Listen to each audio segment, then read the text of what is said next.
Do you have difficulty setting goals and reaching them? I found that using a proper methodology for setting a goal means a greater chance of achieving it. In this video, I'll show you how leaders and athletes set goals and win. Hi, I'm Renaud. I'm a professional certified coach. I'd like to share some of the lessons I have learned from observing leaders and teams that can help you improve your performance and become a better version of who you are.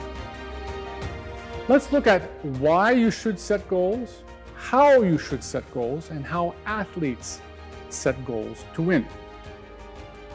There are 6 reasons why you should consider setting goals. 1. Setting goals works. If you take the time to write down your goals, you will achieve them. It's that simple. It has worked for me and for the countless leaders I've interviewed and the many clients I've coached. Number 2, goals give you focus. Preparing what you want to achieve gives you the direction you need when you're too busy with 100 other things you have to manage. By setting your goals, you subconsciously program your mind to achieve them and to focus in one direction. This focus will have the benefits for your family and loved ones as well. Number 3, accomplishing your goals gives you a feeling of fulfillment.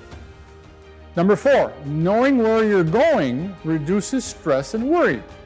If the way ahead is clear and the finish line is in sight, stress and worry disappear. Number 5, having goals sustains your career promotability. Think about it.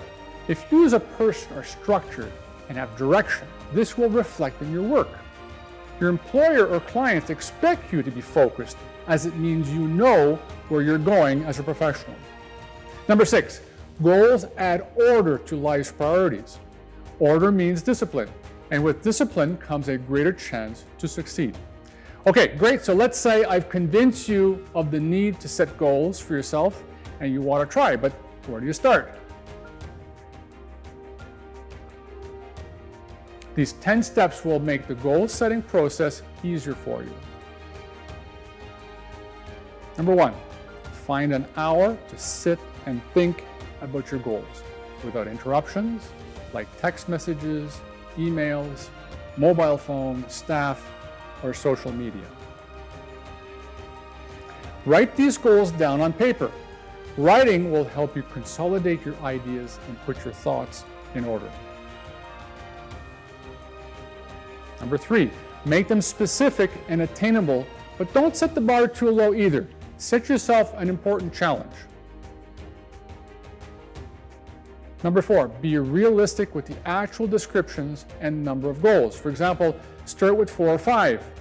Anything over 10 is going to be harder to manage. Number 5, rank your goals in order of priority. Number 6, find the best way to review them daily or weekly through maybe Excel, smartphone, or hard copy.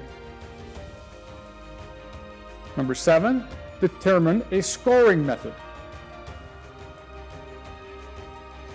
Number 8, rate them on a quarterly basis only.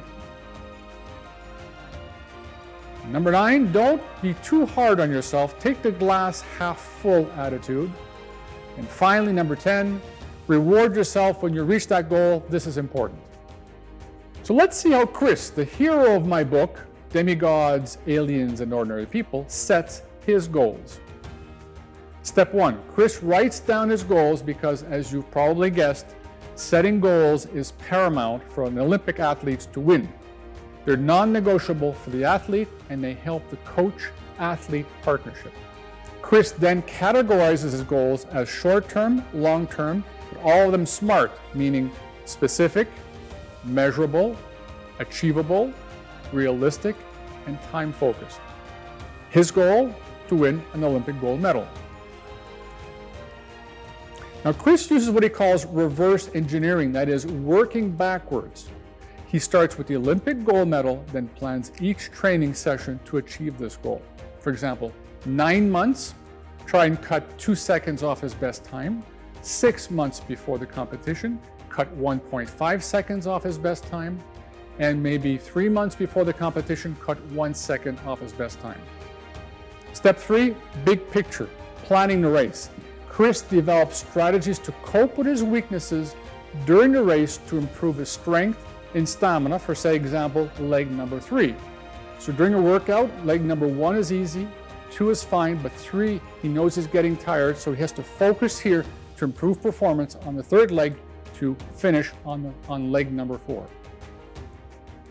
Chris admits that identifying his weaknesses is a difficult process, but if you reverse engineer, this helps you discover your weaknesses.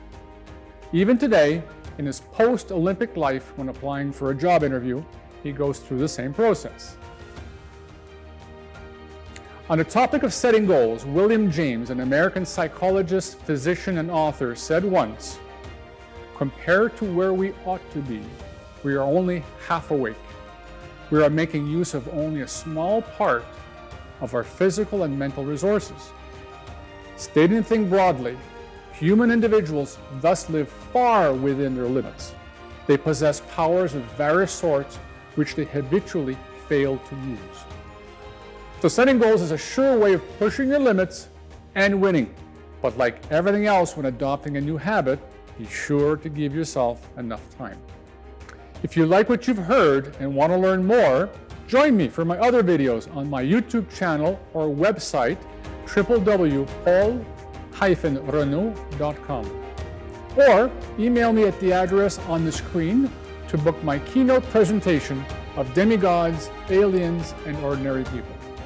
Thank you.